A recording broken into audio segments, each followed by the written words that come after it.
Okay, kids, we got thermochem homework number 3.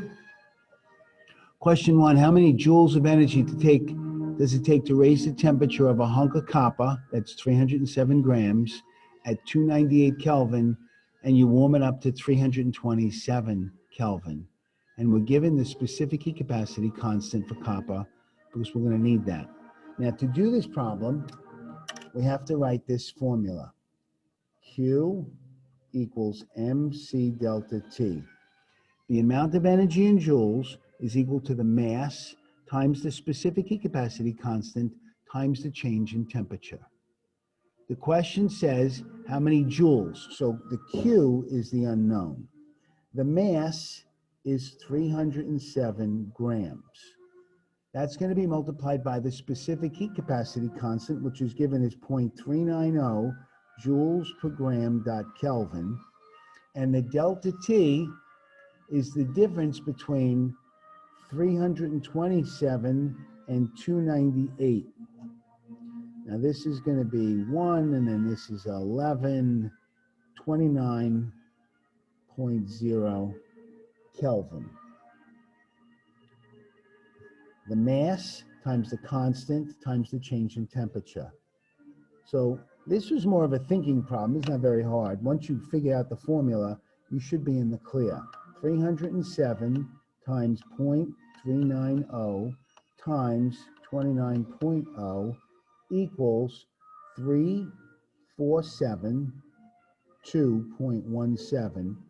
But we can only have 3 significant figures, so it's going to be 3470. Now, what is the unit?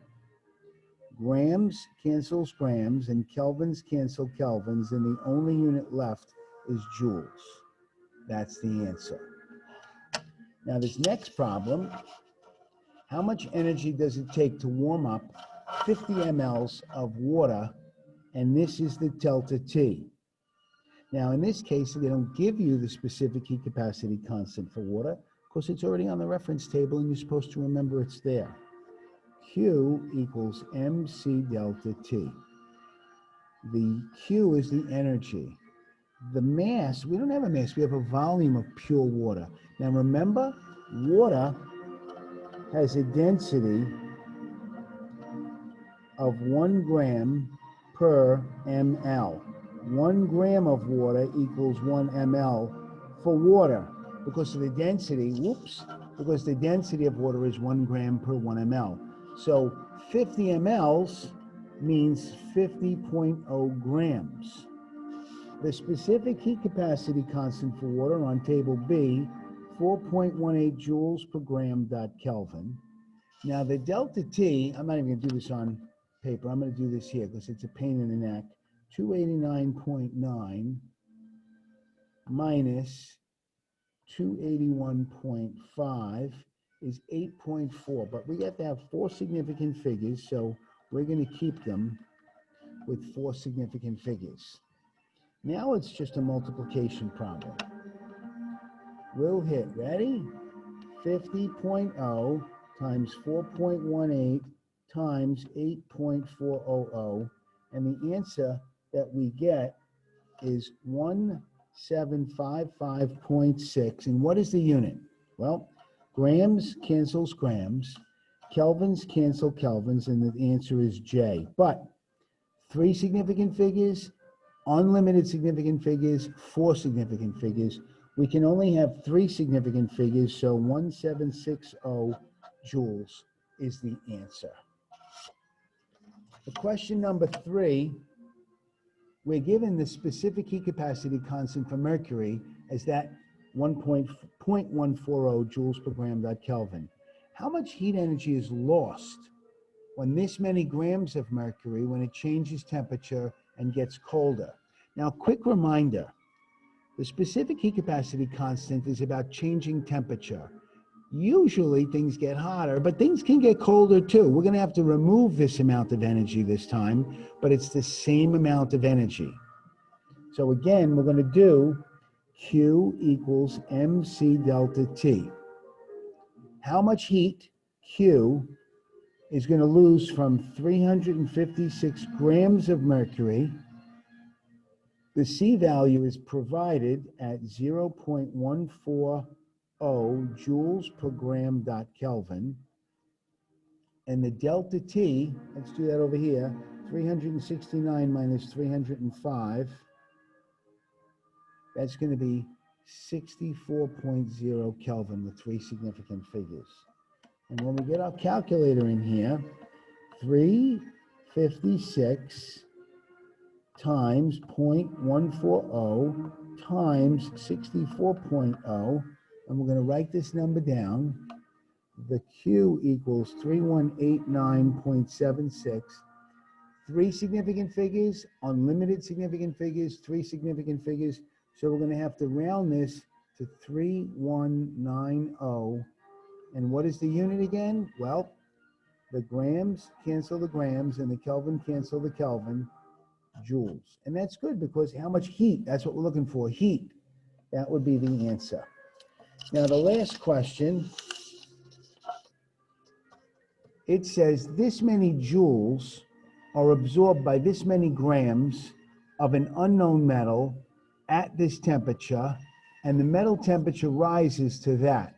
What is the C value, the specific heat capacity constant? Now, we don't know what metal it is, but we don't need to know what metal it is. We want to find the C value. So we're going to write Q equals MC delta T. What does Q stand for? That's the amount of energy. So it's going to be 4675 joules equals, what's M? That would be the mass. That would be right here, 315.0 grams. What is the C value? That's the unknown. That's what we're going to try to find out.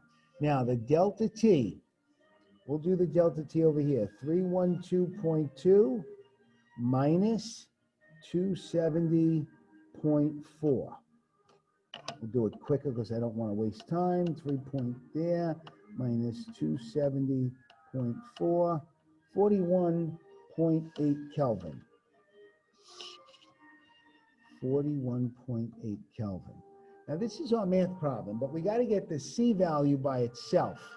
So I'm going to divide this side by 315.0 grams and 41.8 Kelvin. That means I have to divide this side by 315.0 grams and 41.8 Kelvin. This cancels, and then C comes down by itself. Now the answer here is mathematical, but we're going to have units of joules per grams dot Kelvin, which is a great unit to have if you're looking for what's called a specific heat capacity constant. This is going to equal, we're going to bring this back down, 4675 over, we have to multiply these numbers now, 315.0 times 41.8, it's going to be 1316.7. So we still have one more step to do. We got to do the math here on this. So it's going to be 4675 divided by 1316.7. And it comes out, C equals, let me see if I did that math right. What did I do wrong? 315.0 times 41.8. Ah, this is not a decimal here. The real math is 4675 divided by 13167. There's no decimal. So the answer comes out to be the same number, but it's less. It's 0.3551. I'll show you how to do that on the calculator. 4675 divided by 13,167. 0.355 rounds up to 0.3551 with four significant figures. So the answer, written more neatly, 0.3551 joules per gram dot Kelvin. That would be the specific heat capacity constant. And that would be the end of homework number 3.